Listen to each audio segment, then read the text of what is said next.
Hi, everyone, and welcome to Data Engineers Lunch number 30. Today, we will be going, I lost control of my, here we go.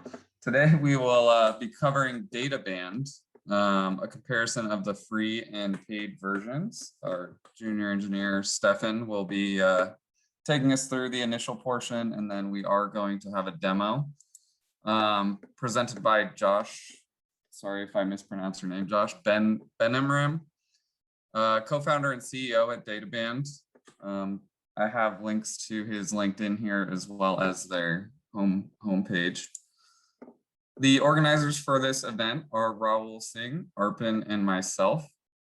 And we are always looking for more speakers and sponsors. So Josh, we appreciate you joining here to help kind of demonstrate your guys' technology. If anyone else has any interest in speaking here or know people who would like to sponsor an event like this, don't hesitate to reach out to ideally myself or Arpan. We tend to have a little bit more bandwidth than Raul does at this point. We are part of a larger community, Data Community DC, and as part of that community, we do have an inclusive culture here. So all race, gender, sexual orientation, religion, everyone's welcome here, and we expect respect to be given. And some of the other, I guess, groups involved with Data Community DC are listed here. And you can check out those communities at datacommunitydc.org/blog. They also have some other events, which that link is also listed there below. What we cover here, we cover everything related to data. So sources, ETL, different technologies involved in largely big data is what we deal with. Our specialty here is Cassandra, Spark, and Kafka at Anant. So we cover a lot of different topics, or if you're interested in kind of, as I mentioned before speaking here, you're really not limited. As long as it deals with data engineering, we'd love to have you share your knowledge. This is a point in the introduction where we like to open the floor for newcomers to kind of share what they do with data, give a brief introduction of themselves. So if anyone would like to introduce themselves, feel free to do so now.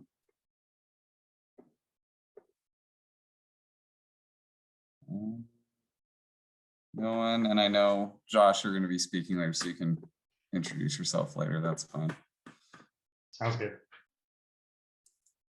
Some group rules. If you have a question, do feel free to ask it. This is meant to be more of a discussion. We just ask that you're polite and courteous to others. Also, you can share knowledge too. This is meant to be a discussion. So if you actually have a point to expand on, feel free to do that as well. Sometimes the speakers have their own ways of how they'd like that to be handled. Some like questions asked in the chat, or have a point where they like people to unmute and ask their questions. So Stefan and Josh, I'm sure will have kind of their methods of how they want to deal with that. These webinars are put on by Anant, and we specialize in big data, as I mentioned before. DataStax is also a partner with us, as well as GW University, when we are having in-person meetups again, now that COVID's kind of hopefully on the back burner here. They've allowed us to host in the past at their facilities, so hopefully we can get back to doing that. And some of the program sponsors are listed here as well. And then the organizational sponsors to Data Community DC are also listed here. If anyone has jobs, meetups, hackathons, or conferences, things of that nature, this is a chance for you to advertise those in this platform. So if anyone has something coming up that they want to announce, feel free to share right now. Hey guys, my name is BG, and I'm actually living in Fredericksburg, Virginia, which is kind of between Alexandria or DC area and Richmond. So every now and then there's some good topics for data engineers in the Richmond area, and I visit those too. I just want to do a quick mention of the Richmond's data engineering too. It's under RVADE. RVADE. Awesome, thank you. And if you want to drop like a link to where people can get more information in the chat, that'd be great. Sure, I'll do that. Thank you. Anyone else have announcements?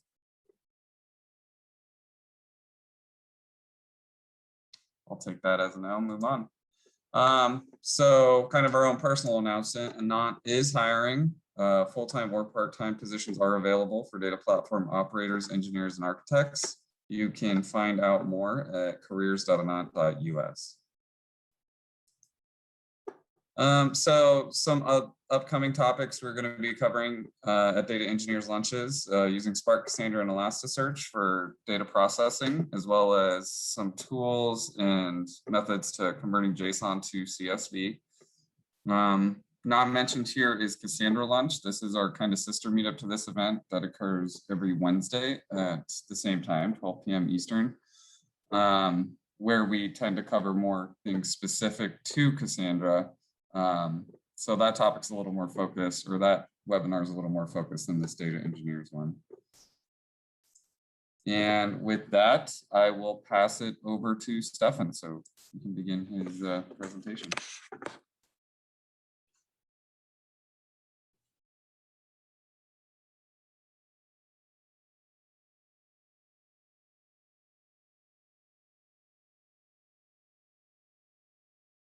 Can you guys see my screen?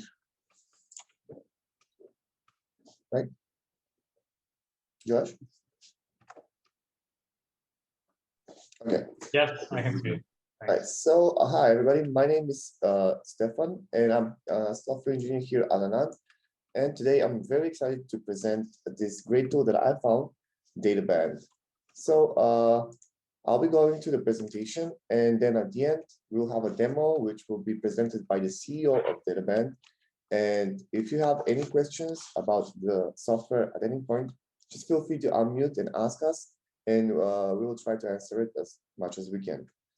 All right, so what is Databand? Databand is a pipeline observability platform. The application contains services for strong analyzing, visualizing, alerting on pipeline metadata. Pipeline metadata includes various raw information like job durations and errors, and data quality metrics like data count and completeness. So they actually have an open source version and a paid version, and today we're going to be focusing more on the paid version, right? So the application stack contains the following components: metadata store, visualization system and UI, and alert engine and anomaly detection system. So Databand helps data engineers guarantee reliable SLAs. You can use the solutions to monitor runs, alert on failures, and do root cause analysis to find where errors are coming from. You can collect application logs and metadata from your pipelines, including runtime information, task dependencies and lineage, resource consumption, and code versioning information.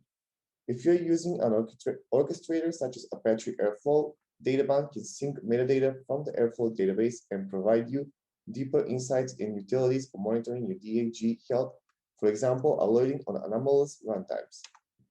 If executing jobs in remote or distributed systems like Spark, SQL databases, or Docker containers, it may be a challenge to gather the right information for your execution and environment and understand how it aligns with your DAGs.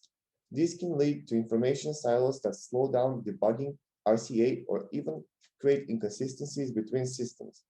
Databand can track metadata and logs from task executors, so you can access log and error information in one place. As more businesses rely on their data products, producing reliable, consistent, and quality data outputs has become critical for many teams. You can leverage Databand to track, alert on, and investigate problems in data quality, integrity, and access. Databand provides visibility into this information by collecting usage and profiling information about your datasets, as well as providing you the ability to custom define data quality metrics that will be sent to Databand's tracking system. When you integrate Databand with your pipelines, Databand can automatically gather metadata about your datasets in use and store that information for analysis. Examples include data schema info and previews from data frames, SQL queries, and file types like CSV or Parquet, data distributions, profiles, and histograms, user access information. All automatically extracted metadata can be granularly defined and throttled according to data privacy requirements.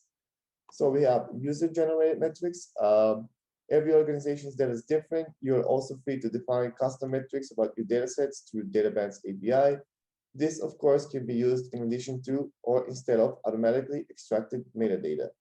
Examples of user-generated metrics include specialized outlier checks or data completeness scores. User access metadata. It's easy to get lost on who is working with what data files. So this is a problem for the obvious governance reason, but also for data quality when you need to know how issues in data cascade across an organization. As you integrate Databand, the product can track which files or tables are being processed and attributed those to specific pipeline and pipeline owners. All right, so Databand offers job monitoring. So through integration with your pipelines and infrastructure, Databand provides monitoring for SLAs, data quality metrics, and overall reliability.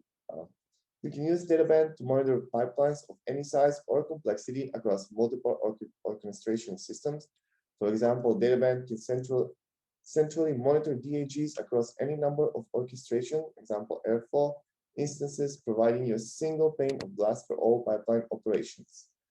You can set up automatic alerts. This is one of the coolest features I found to be with Databand. So you can set up your own triggers where an alert would fail during the runtime of a pipeline. So run alerts cover metadata from the overall pipeline DAG execution, including overall durability, duration, and state. Data health alerts cover metadata coming from tasks, operators, or function from a pipeline. Examples include data profiler metrics like standard dev or main from a column and custom user-defined metrics. After a metric is tracked by Databand, you can compare the metric across all run histories from the relevant pipeline, along with other values from that run. Databand will keep all metrics in the context of the pipeline and run where the metric was produced, making it easier for users to correlate metadata and trace the root cause of issues. For example, you can quickly identify how pipelines, performance, or application errors from a specific run relate to changes in data volumes or resource consumption levels. All right, so now for fun part, Josh, I'm going to present. He's going to present to you a demo. Josh, so whenever you're ready, you can start sharing the screen. And if anybody has any question for Josh, just go ahead and ask him. Thanks, Stefan. I think, yeah, once you stop, I can start. Okay. Can you see my screen? Yes. Okay, cool. So we're in the Databand UI now. Actually, before I dive in, I want to see if this works. If I can sort of pull the group here. Can everyone, I want to ask some questions about how people are running their pipelines. This is interesting for me because we work with a lot of different data engineering teams, and it's great to learn about what folks are using. And then also, depending on some information that I see, I might cover different parts of the demo for the group today.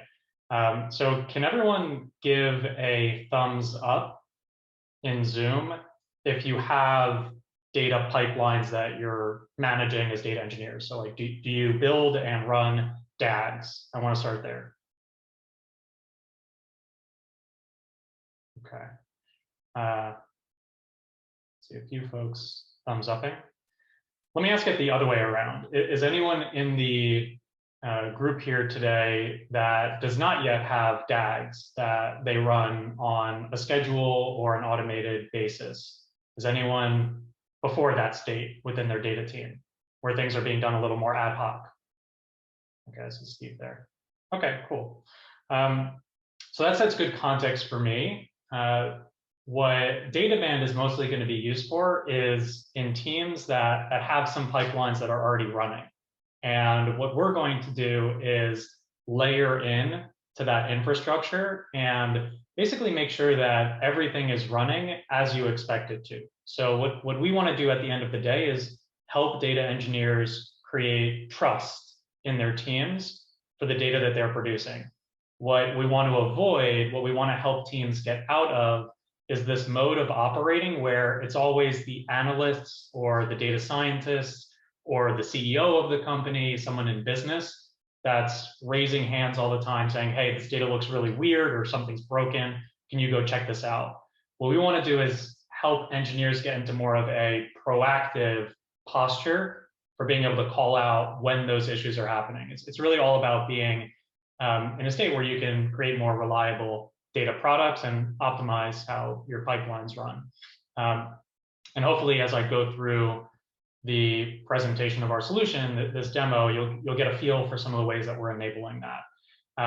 As I'm going through, if anybody has questions about the functionality that I'm showing or how things are done, please raise a hand, let me know, and I'll pause and we can ask, we can get the question answered. Also, just feel free to interrupt me as I'm speaking in case I don't see any hand waving. Feel free to just jump in. So where I want to start in the application is in Databand's alerting screen. So as Stefan mentioned, this is a really critical area of the application. It's how we send notifications to our users about events that are happening within their pipelines, bad events that are happening in the pipeline. There's different kinds of alerts that Databand is going to surface. So as we see on the screen here, some of these are data quality notifications. Hopefully you can see my screen here. I'll zoom in a bit. So we can see in this example, there's a certain threshold, a certain number of counts for this replication process that we expect to come through when that pipeline runs. And we're going to be notified by Databand if the count number is off. So this is an example of a data quality metric that we're alerting on. Another kind of notification that we'll get in the system is just outright failures of a process. So if anyone's running DAGs regularly, and as you know, your pipelines are going to fail, and they're going to fail pretty consistently. That's just part of the game. What we want to do is make sure that you have a good tracking system, a good inventory for when those failure notifications are coming through, and they can be surfaced in a way that the team can consume them in the platforms of their choice. So while I'm walking through the alerting screen here in our product, all of these notifications at the end of the day in a real company are going to be integrated somehow with external tools like Slack or PagerDuty or OpsGenie, and we'll really bake Databand into a standard ops flow within the companies that we're working in. So we have data quality alerts that have been coming through. We have failure notifications, and we have alerts that are being generated at different severity levels. Some are high, some are critical, some are low, and this helps in the resolution process. Now, the pipeline that I'm going to dig into here, it's a real pipeline that we built and managed for our demo. So what's interesting about it is we actually have some real events that are breaking this process that are going to be cool to walk through with the team. Now, in the alert screen that I'm in here, I'm looking at all pipelines across the system. These alerts are mostly coming from this pipeline called Market Data Replicate Analyze, which just based on the number of alerts that I have here, it's probably not the healthiest process. So I know that I have some really good error stories for my ingestion pipeline. So I just want to zoom into that pipeline and see what alerts have been triggered here. So I see a lot of failures have come through on Market Data Ingest Transform. That's another pipeline that I have in the system that I want to drill into.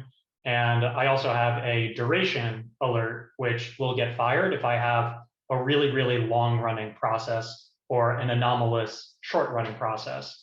So this happens to be an anomaly notification. If you kind of squint into that tooltip there, you'll see the notification is going to fire if my duration for this pipeline, the overall runtime of the pipeline, is beyond about 7,000 seconds or under about a fraction of 1 second. So what that's telling me is Databand has profiled this pipeline, and it's determined that a normal range for when this executes is somewhere in that territory. This is a pretty big range. So this is probably a very volatile pipeline, but the run that we have here, this trigger value, clearly is way beyond the normal boundary. So that's an example of our anomaly detection, firing a notification.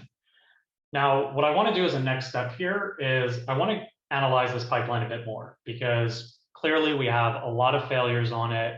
We have some duration issues that have come up. So I want to take a deeper dive into this process to understand what's really going on here. So what I'm going to do is I'm going to dive into the dashboard in Databand, which will provide more analysis of what's happening within this pipeline in my system. So I just jumped into the dashboard view within our product. And the first thing that I'm going to see here is high-level information that tells me about the health of this process, just from an execution basis. So we're not even in data quality questions yet. We're just looking at execution information here. So the first view that I have is helping me understand just my tasks and statuses over time. Red is bad, obviously, green is good. So the green marks here refer to, or the green area that you see here refers to the successful runs of the process. And the red that I see is all of my failures. So the fact that I'm seeing a lot of failures over successes tells me that this is a pretty problematic pipeline, right? And I could have discerned that also from the number of alerts that were showing through. What I also have in Databand is a collection of what are the most frequent issues that are happening within this pipeline. And if I take out my filter, I'm going to get a view of what are the most frequent issues of all pipelines in the system. Why this is really important is because when we think about the SLAs that we have as a data engineering team, or the agreements that we have about the standards that we comply to, how we deliver data to the business, a really core part of how we run the data engineering organization is going to be how quickly we can triage really big problems. And one way to look at really big problems is how many issues or errors are coming up that affect multiple pipelines at once, or multiple runs of my pipeline. So these would be like common errors that Databand collects by parsing through the error messages that we're getting from these pipelines. And the top ones are just the error types that we see really frequently across different runs or different pipelines in the system.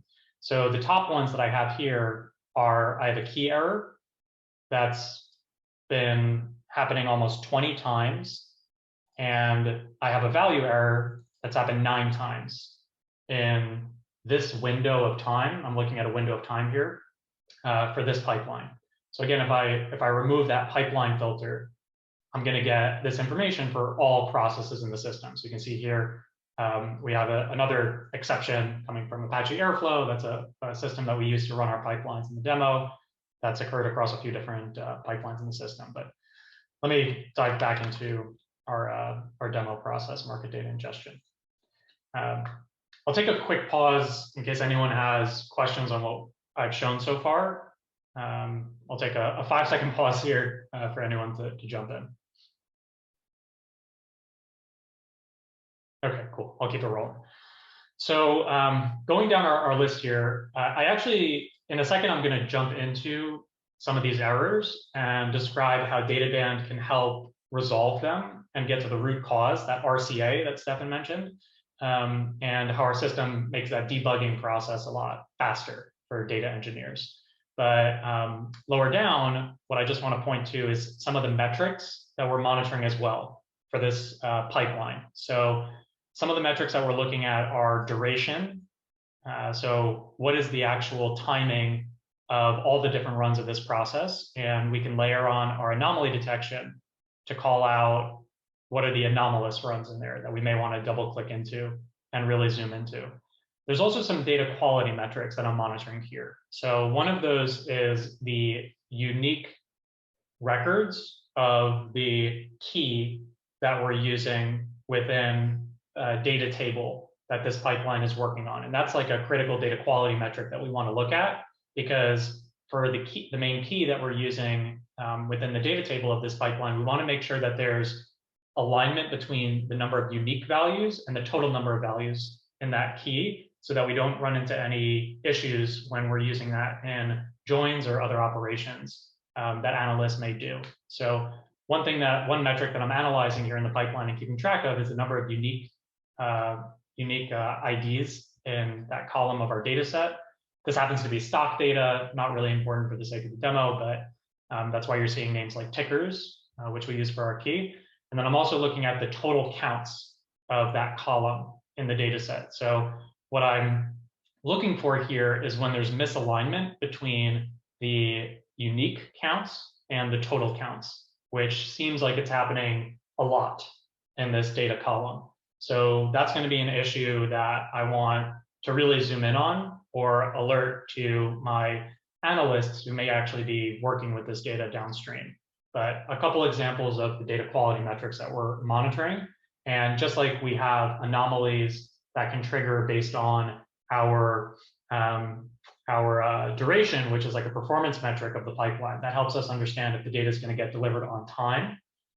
We can also trigger anomalies across these different data quality metrics if we see that there's any big fluctuations there. And this button here that I'm clicking is just showing the anomaly detection that Databand can run behind the scenes. So all those red lines there are what Databand will call out as anomalies and alert to our users. So I'm going to take a step back here and go towards our top errors. And I want to drill into one or two of these to describe some of the different functionality that Databand has for zooming people into issues that are happening in their process.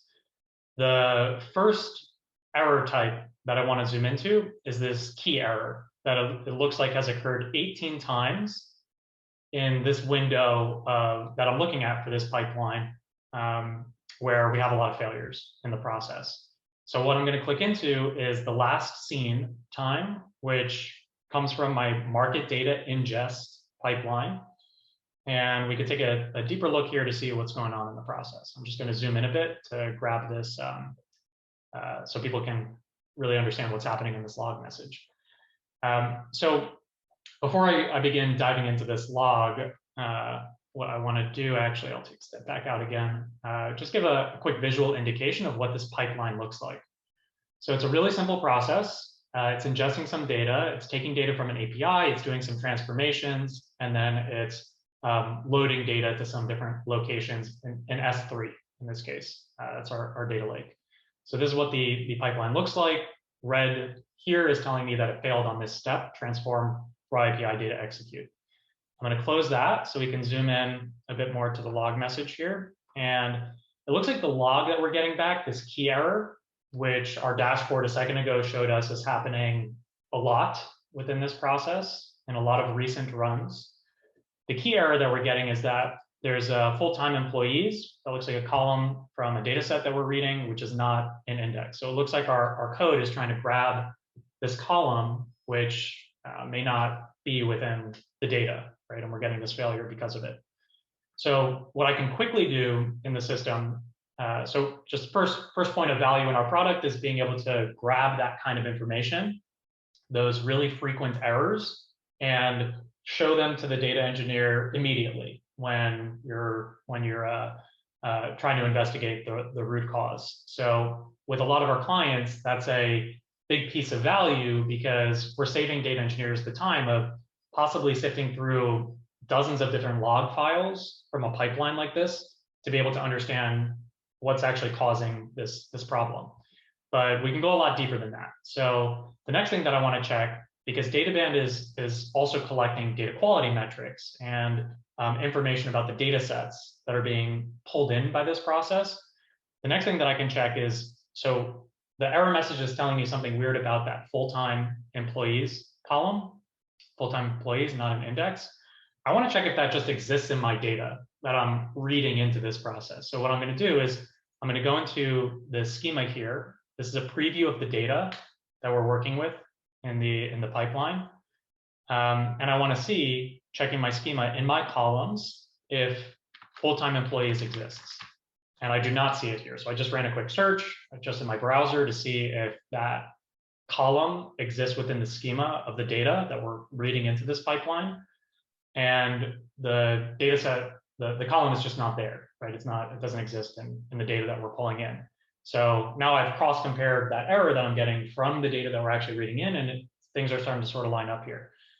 The next thing that I want to understand is, okay, like when did this change? Like how come this error suddenly came up? So what I'm going to do is I'm going to click into my just data sets view, right? So this tells me all the data that this pipeline is actually interacting with.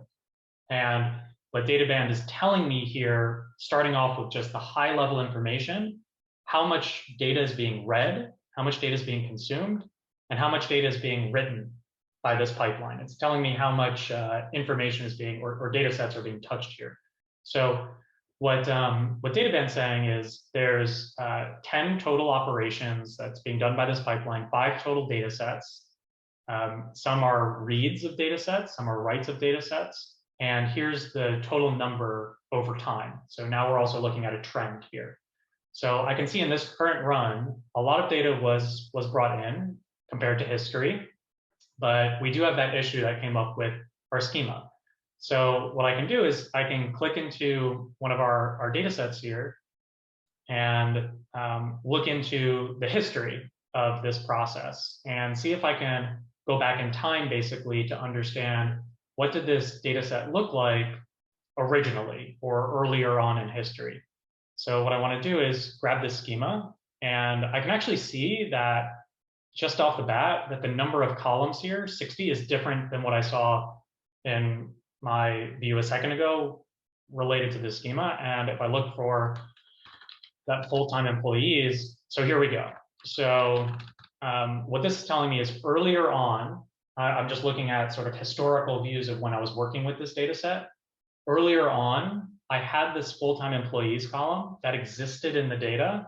And more recently, in this run of the process that failed, right, that failed more recently, that data set, that data column no longer exists, right? That full-time employees no longer exists. So I actually didn't write this pipeline, but me just going through the system here, I understand what's happening in the process through the metadata that Databand is surfacing to me just from that original alert and analysis that I did in my dashboard to discover this information. Some other really important information that I have just looking at this process here, which folks who are running larger scale pipelines or more complicated pipelines might resonate with.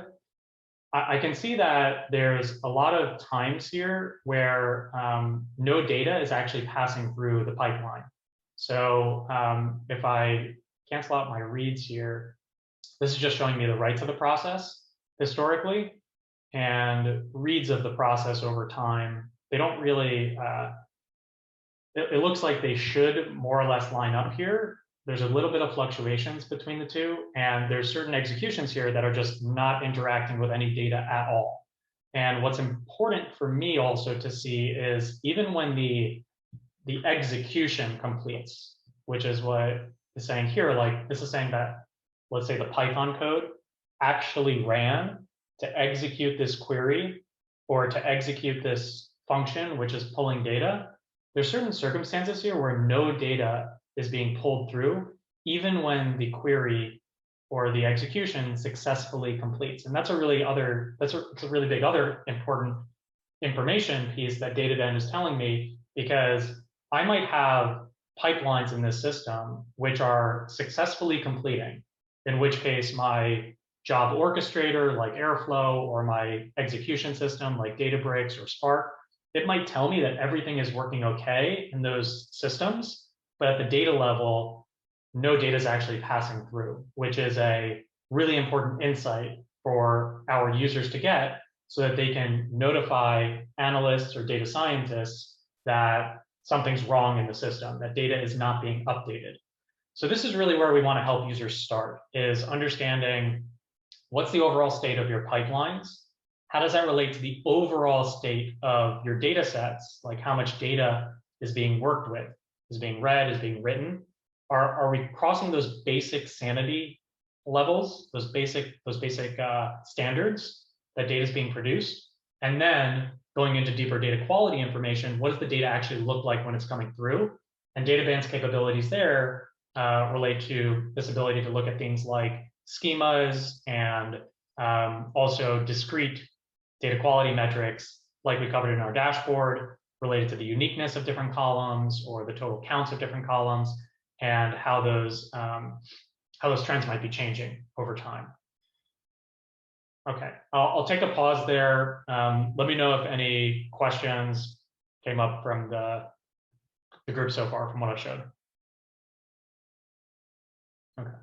Actually, say Steve mentioned you're using AWS step functions for orchestration and some AWS glue triggers. That's a pretty common design pattern that we actually see. So my pipelines here in my demo environment, these are being run by Airflow, but we often see teams that are pulling together pipelines using step functions. AWS recommended using step functions because for a while, because they didn't have they didn't have an orchestrator, like a full-fledged scheduler or orchestrator as a standalone service that they were really pushing. More recently, they released managed workflows, which is AWS's own managed Airflow service. And we see a lot of new teams that are moving from step functions into MWAA, managed workflows in AWS, as another way of running pipelines. But we do see step functions pretty frequently. Actually, this is in Databand here, this is a managed workflows environment. So if I kill that pipeline filter, you can see I have MWAA, a few different MWAA environments that we're monitoring with the system. But that's interesting. Anybody using any of the tools that I demoed here so far? Anybody using managed workflows?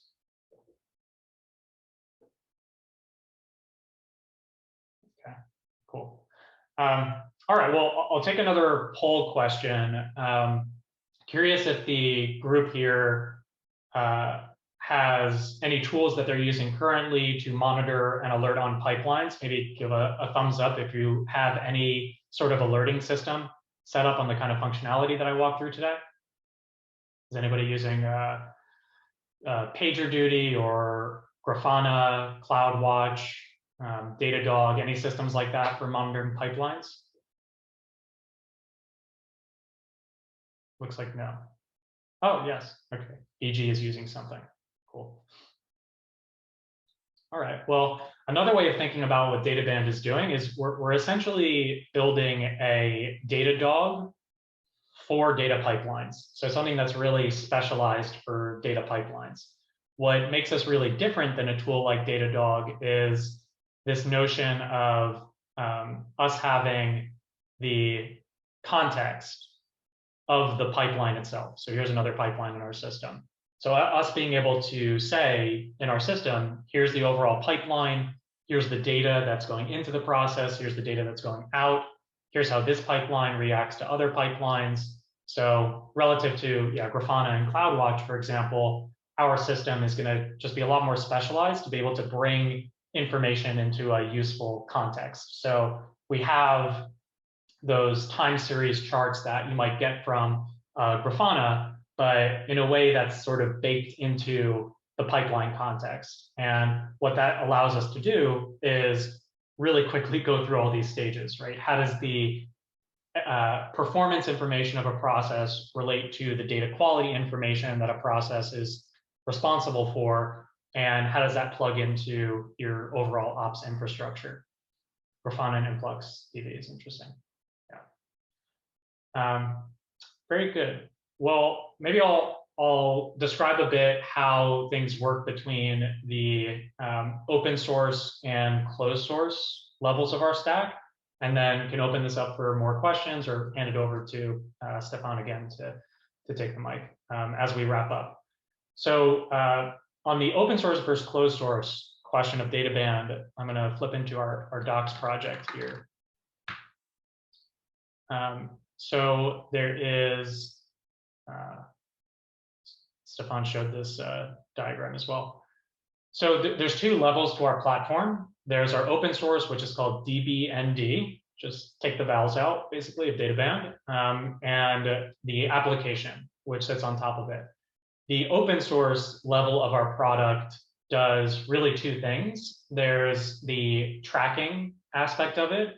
So this can be used to report logging information from your pipelines, data quality information, information that we pick up from your orchestrator or different jobs, Spark, Snowflake, other systems that you're using to process your queries. There's that side of the open source. And then there's also tools that help teams orchestrate their processes with more in more complex environments. So if you have needs around more dynamic execution of pipelines or easier deployment of pipeline logic, like if you're trying to set up a better CI/CD process for your pipelines, that's where our orchestration capabilities can be really useful. So we have a bunch of different utilities within that open source. It's going to connect up into our closed source application, which is what provides the alerting, the monitoring, and the visualization. So most of what I walked through today is on the application side. That's more the paid service for Databand. For teams that want to use our open source independently, the best way of using it would be in combination with a pipeline service like Airflow, where we can nicely integrate and report our logging information to, and really piggyback on the Airflow UI because we don't have our own open source UI as of yet. But that would be a recommended way for teams that are using our open source independently. As a business, of course, we love as many people as possible to get into the application side of things. So that's what we really what we really recommend for getting like full value out of our system, especially that alerting framework. I think I'll pause there. Stefan, I'll hand it back to you in case you have any questions from what I covered so far or want to open anything up to the rest of the group. Yes, thank you so much, Josh. That was a great presentation. I really, as a student who just recently started learning data pipelines, I found this application very interesting, and like you could walk around with it and work with it. And in my opinion, you can learn a lot from just using this application. So I thought it was a good, not I wouldn't say an alternative to Grafana or Datadog, but it's something more specific for data pipelines, which I think was very interesting. And I hope in the future we get to use Databand and collaborate with you guys on something. As I said, we specialize in Cassandra, so I see you don't have like specific for Cassandra, but I think you mentioned that we can. There is a way to integrate Cassandra into Databand, right? Yeah, great question. So yeah, I mean, we would love to collaborate with Anant as well. The integration with Cassandra could come. We don't have something out of the box now. We do have really great out of the box integrations for Spark and working with metadata there. For Cassandra, how that integration could work would be us or Anant building something off the shelf that plugs into our open source, or we could also use our Python SDK or our Java SDK directly to pull metadata from Cassandra for things like schemas of tables that are in there or different data quality metrics for data that's sitting in Cassandra. So there would be easy ways for us to integrate. And if we wanted to automate more of that integration, then it would be like an off-the-shelf connector that we would build. Thank you. I think Gautam had a question for you. Oh yeah, I was just about to respond on that, but I can respond to that out loud. So the question was, I suppose Gautam is on our website. We have Airflow, Spark, MLflow listed. Do you have an integration with StreamSets or Informatica? Good question. Informatica comes up a lot. We don't have an integration through StreamSets or Informatica directly. So any integration would come through work with our Python SDK probably. So what we have recommended for teams that are running Informatica would be probably the easiest way to integrate, because Informatica is a closed source system, which makes it tough for an observability tool like ours to kind of plug in and get all the metadata that we want. best way of integrating with something like Informatica would be for within your Informatica pipeline to run a Bash or Python-based process that contains our SDK within it and runs some data checks against a data lake or database that Informatica is running their pipeline on. So it could look like a big Informatica pipeline. You have a few steps in there that Informatica is running. One of those steps has Databand sort of living inside of it that's reporting information over to our system to collect and report on metadata about your tables or files in your lake, in your data lake.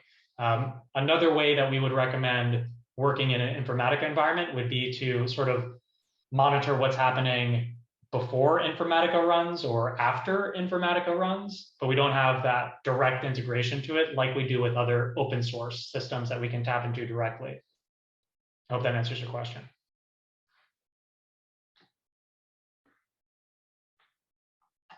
No problem. Okay. For anyone that wants a more specialized demo of our product, maybe across the tools that you're using, or if you want to check this out for a trial, we do a free trial process. You can visit our website and just click into one of those links that says schedule a demo or schedule a free trial. And we would be happy to grab some time with you.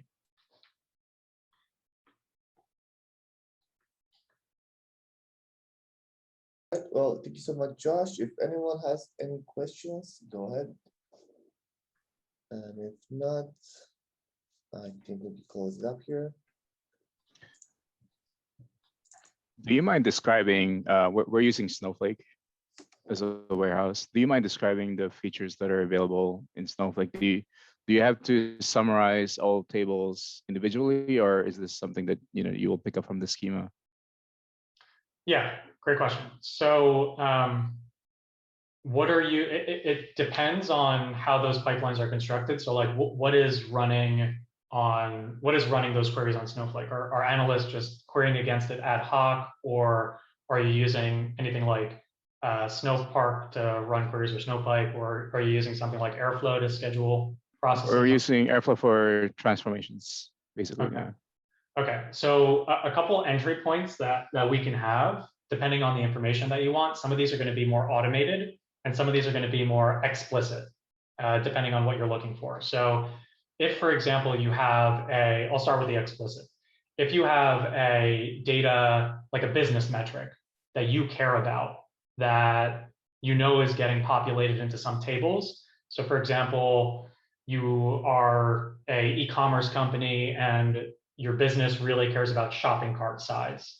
So if you want to monitor shopping cart size every time that pipeline runs, and that's something that exists in the table that's being written or read from, you can use our logging functions on the Python level that will basically run a calculation alongside the query that you have according to some logic that you define that reports shopping cart size over to Databand. So this would be like more raw use of logging functions within our SDK. It's more explicit. It's more manually done through coding within your pipeline that Airflow is running. A more automated example would be us essentially integrating through the operators that Airflow is running and grabbing metadata from the Snowflake cursor that's executing queries within your Snowflake.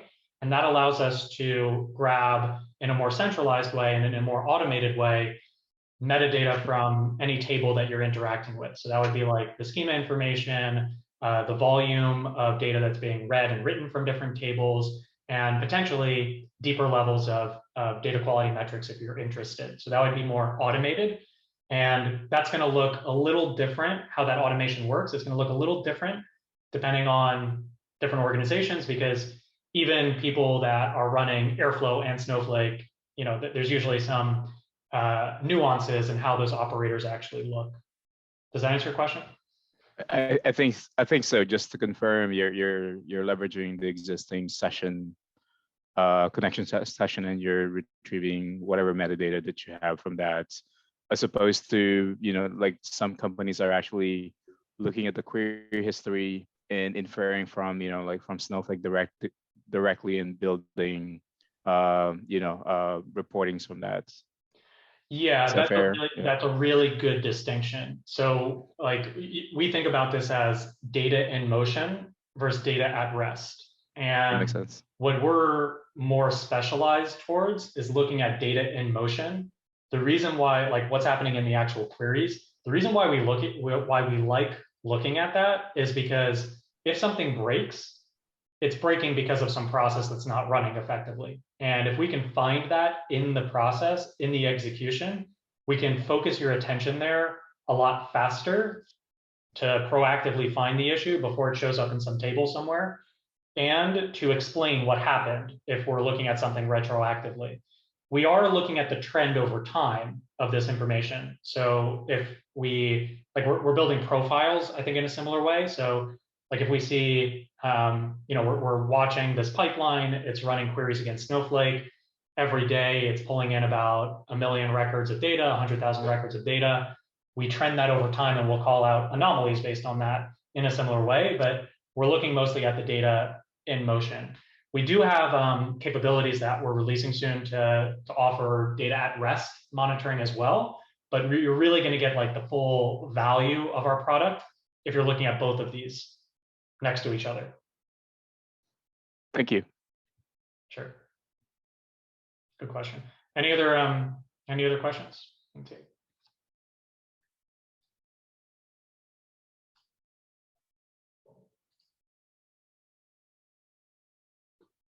Okay.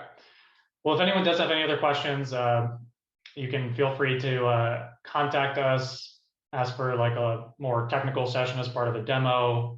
I can better explain the open source and how teams are using that within their organizations. And I'll actually just write in my email here to the chat if anyone wants to follow up.